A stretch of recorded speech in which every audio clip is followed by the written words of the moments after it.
Ruby ପଲ୍ଲବୀକୁ କହିବେ, ମୋ ଝିଅକୁ ବଞ୍ଚା ପଲ୍ଲବୀ, ମୋ ଝିଅକୁ ମୋ ପାଖକୁ ଫେରେଇ ଆଣ। ତାପରେ ପଲ୍ଲବୀ କହିବେ, ରୁବି ମାଉସୀ, ଆପଣ ବ୍ୟସ୍ତ ହୁଅନ୍ତୁନି, ମୁଁ ନୀଲମ ଦିଙ୍କର କିଛି ବି କ୍ଷତି ହେବାକୁ ଦେବିନି।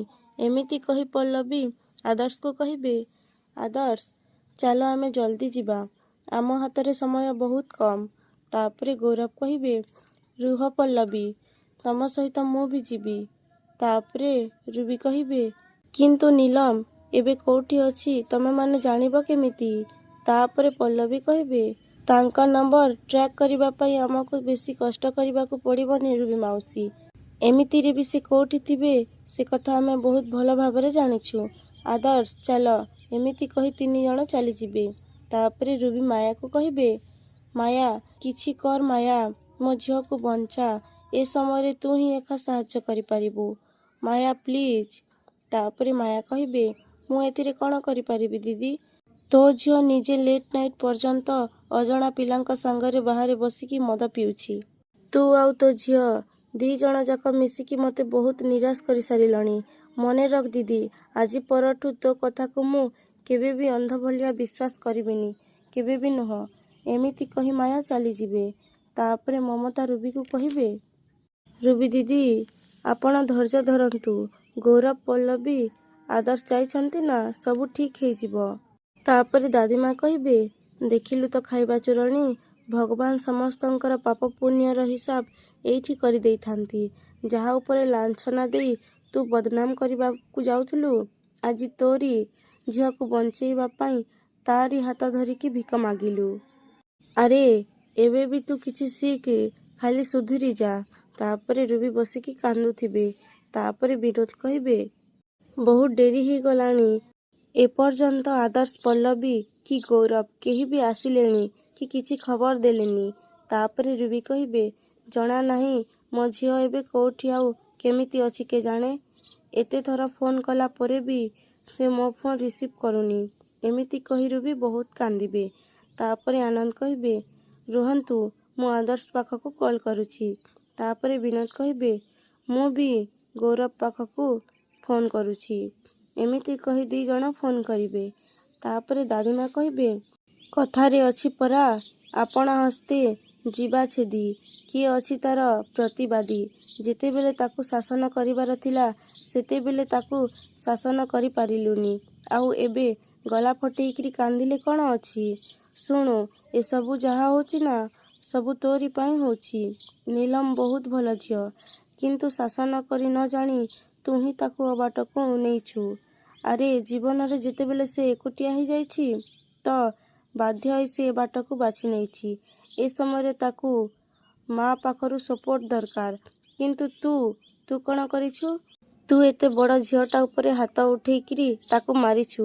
ନିଜ ସନ୍ତାନ ସହିତ କିଏ ଯଦି ଏମିତିଆ ବ୍ୟବହାର କରେ ତାହେଲେ ସେ ଅବାଟକୁ ଯିବ ନା। ତାପରେ ମମତା କହିବେ, ଭାଇ ବିନୋଦ, ଆମେ ଏମିତି ଘରେ ବସି ରହିଲେ କିଛି ହବନି। ଆପଣମାନେ ଟିକେ ନୀଲମକୁ ଖୋଜିବାକୁ ଯାଆନ୍ତେ, ନହେଲେ ଆଦର୍ଶ, ପଲ୍ଲବୀ, ଗୌରବ ସେମାନେ କୁଆଡ଼େ ଗଲେ ଯଦି ଆପଣମାନେ ଟିକେ ଦେଖନ୍ତେ। ତାପରେ ଆନନ୍ଦ କହିବେ, ତମେ ଠିକ୍ କହୁଛ ମମତା। ଏମିତି କହି ଆନନ୍ଦ ବିନୋଦକୁ କହିବେ, ବିନୋଦ, ତୁ ଘରେ ଥା, ମୁଁ ଯାଉଛି। ତାପରେ ବିନୋଦ କହିବେ, ନାଇଁ ଭାଇ, ମୁଁ ବି ଆପଣଙ୍କ ସାଙ୍ଗରେ ଯିବି। ତାପରେ ଆନନ୍ଦ କହିବେ, ଠିକ୍ ଅଛି, ଆସେ। ଏମିତି କହି ଚାଲି ଯାଉଥିଲା ବେଳେ ଅଚାନକ ଆଦର୍ଶ, ପଲ୍ଲବୀ ଆଉ ଗୌରବ ଆସିବେ। ତାପରେ ମାୟା ଦେଖି କହିବେ, ଏଇ ତ ଆସିଗଲେଣି ସେମାନେ। ତାପରେ ରୁବି କହିବେ, ପଲ୍ଲବୀ, ଆଦର୍ଶ, ନୀଲମ କୁଆଡ଼େ ଗଲା?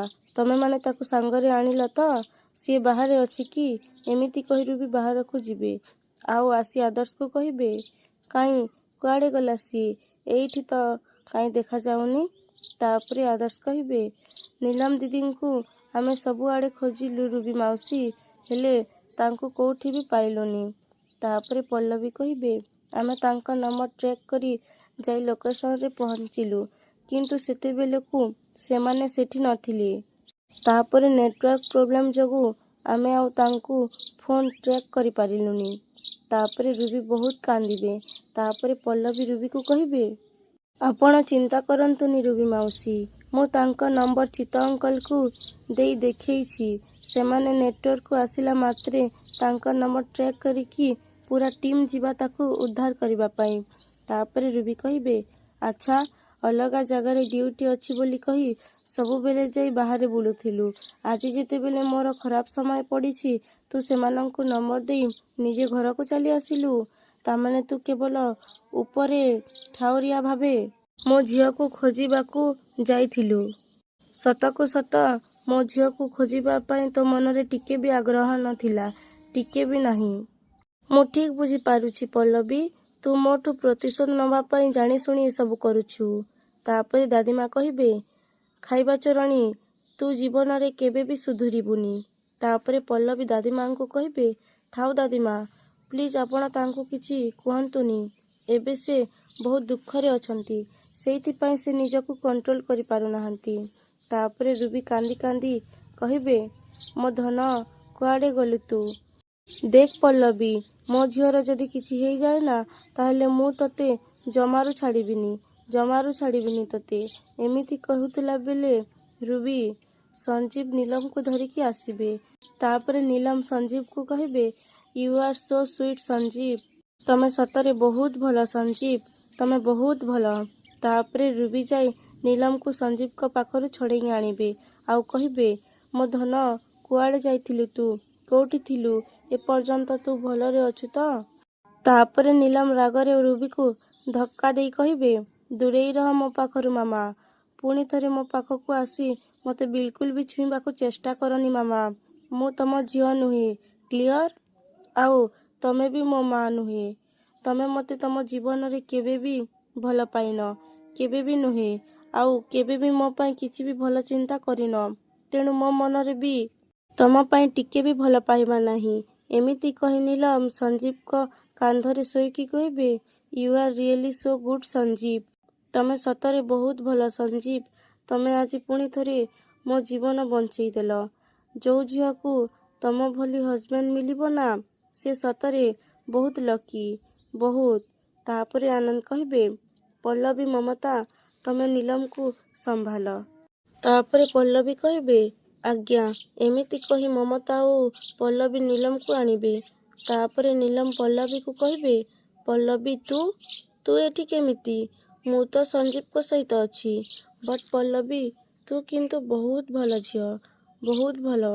କିନ୍ତୁ ମୋ ମାମା ସବୁବେଳେ ତୋତେ ଭୁଲ ବୁଝନ୍ତି। ସେ ଭାବନ୍ତି ସଞ୍ଜୀବଙ୍କର ଆଉ ତୋର କିଛି ଚକ୍କର ଚାଲିଛି। କିନ୍ତୁ ଷ୍ଟୁପିଡ୍ ସିଏ। ସେ ଏତିକି ବି ଜାଣିପାରୁନାହାନ୍ତି ଆଇ ଲାଇକ୍ ସଞ୍ଜୀବ। ଏମିତି କହି ନୀଲମ ସଞ୍ଜୀବକୁ କହିବେ, ସଞ୍ଜୀବ, ମୁଁ ବାହା ହେଇ ନ ଥାନ୍ତେ କାଲି, ତମେ ଆଉ ମୁଁ, ଆଇ ମିନ୍, ତମେ ବୁଝିପାରୁଛ ତ ମୁଁ କ'ଣ କହିବା ପାଇଁ ଚାହୁଁଛି? ସମସ୍ତେ ଜାଣି ଯାଇଥାନ୍ତେ ନୀଲମ ଲାଇକ୍ ସଞ୍ଜୀବ।